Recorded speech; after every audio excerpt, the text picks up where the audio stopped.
Tema TEDx kali ini cahaya.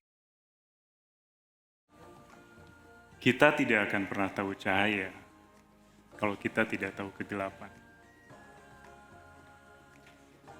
Saya ingin mengajak teman-teman semua untuk membayangkan dan mungkin tanyakan, apakah ada ruang kecil di dalam diri kalian masing-masing yang terkunci, yang tidak mau kalian tahu, yang kuncinya kalian buang jauh-jauh, yang kuncinya kalian kubur. Tapi kalian tahu itu ada.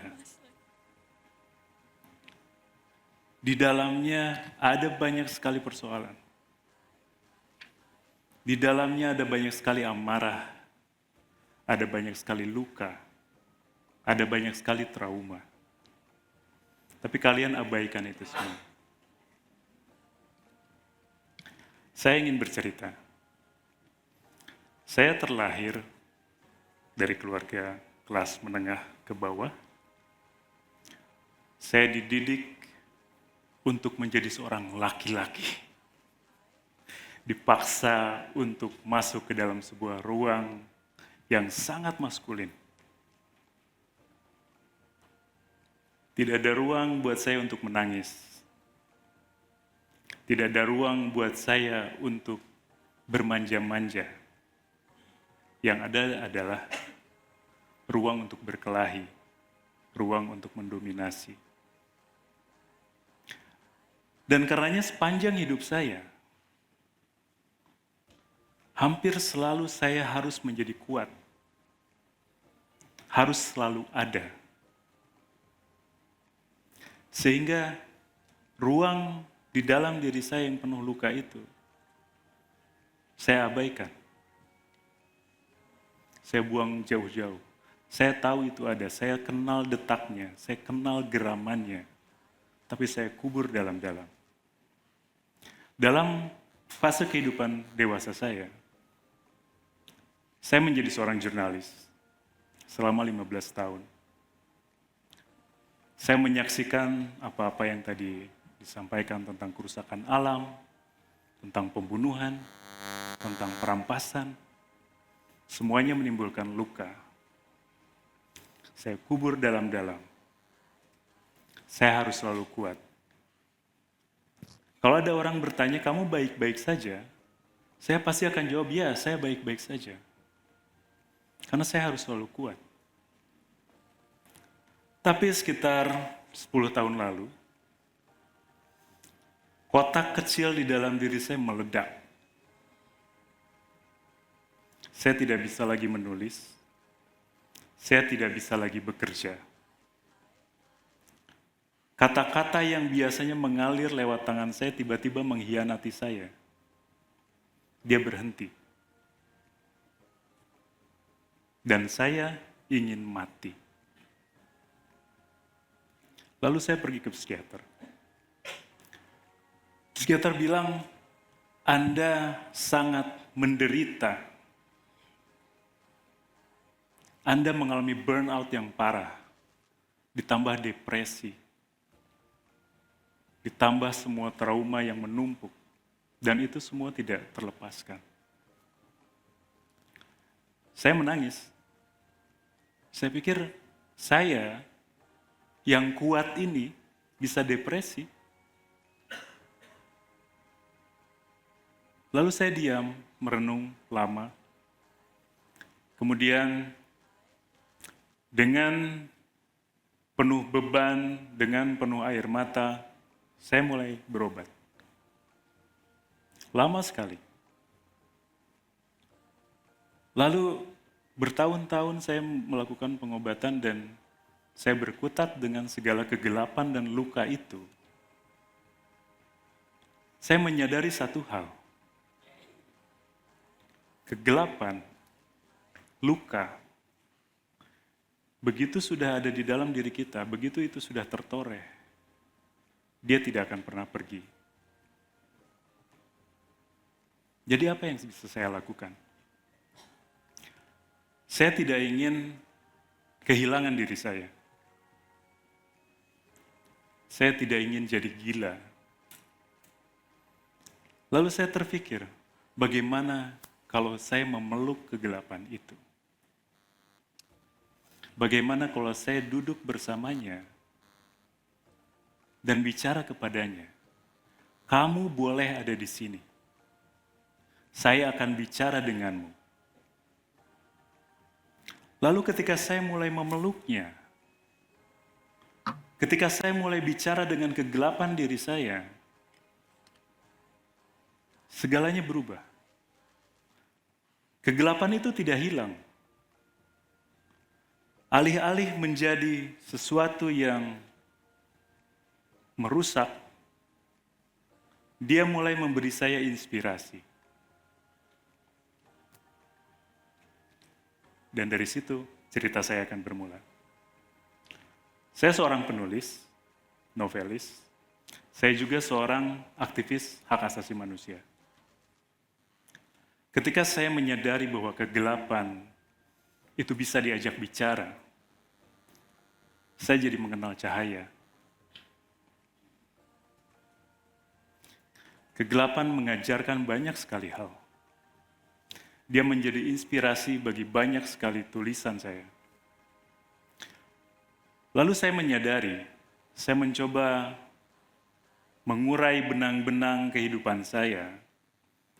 Kemudian saya sadari, bahkan sebelum saya menyadari kegelapan itu, bahkan sebelum saya menyadari bahwa luka itu punya nama, saya sebetulnya sudah memiliki sebuah mekanisme secara intuitif,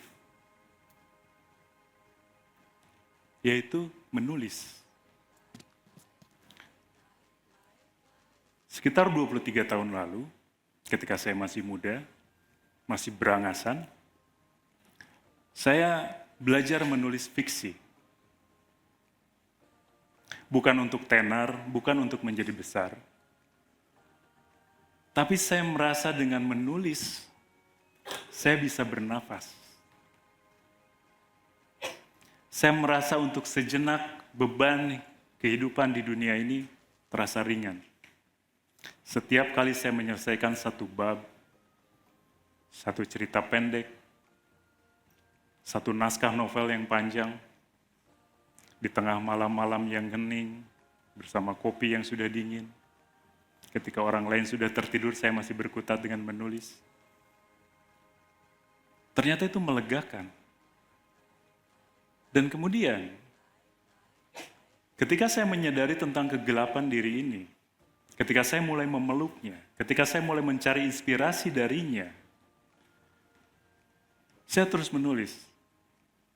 Dari 2 novel yang terbit sebelum kegelapan itu meledak di diri saya kemudian melahirkan 4 novel baru. Jadi total saya sudah menulis 6 novel. Dan masih ada 2 novel yang akan terbit tahun depan. Dan masih akan ada banyak lagi novel yang akan terbit di tahun-tahun berikutnya. Semua cerita saya gelap. Semua cerita saya suram.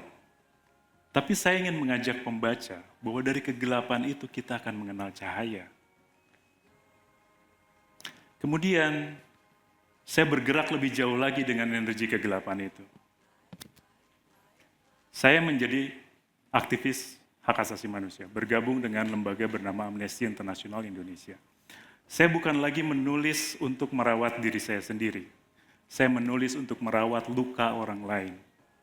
Dengan petisi, dengan surat-surat ke negara, untuk membela mereka yang terluka. Untuk mengatakan kepada mereka bahwa mereka tidak sendiri. Bahwa setidaknya ada saya yang duduk menemani dan menulis surat kepada mereka yang berkuasa atas kehidupan mereka. Jadi, saya ingin berkata bahwa saya berdiri di sini bukan sebagai orang yang sudah benar-benar sembuh. Saya berdiri di sini untuk mengajak teman-teman berani membuka kotak kecil di dalam diri teman-teman. Apakah ada luka di sana? Jika ada, peluk luka itu. Dia tidak akan pergi. Ajak dia bicara. Jadikan dia bara api. Jadikan dia obor untuk menyalakan kegelapan. Dunia tidak butuh orang yang benar-benar sembuh. Dunia butuh lebih banyak obor. Obor yang tahu rasanya panas, tahu rasanya gosong. Tapi dia menyala. Atau setidak-tidaknya menjadi lilin. Lebih baik menyalakan lilin daripada mengutuk kegelapan. Karena kegelapan tidak akan hilang.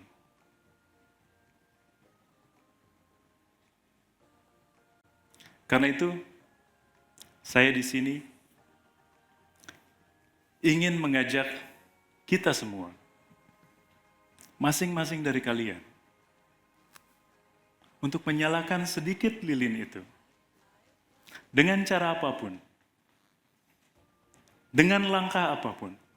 Apakah mau menulis, beraktivisme, menjadi fotografer, menjadi videografer, menjadi filmmaker, apapun. Agar setidak-tidaknya kegelapan di dalam diri kita diterangi oleh cahaya itu. Jadi saya ingin mengajak teman-teman untuk pegang tangan saya. Bersama kita bisa melewati kegelapan itu dan menyadari cahaya. Terima kasih.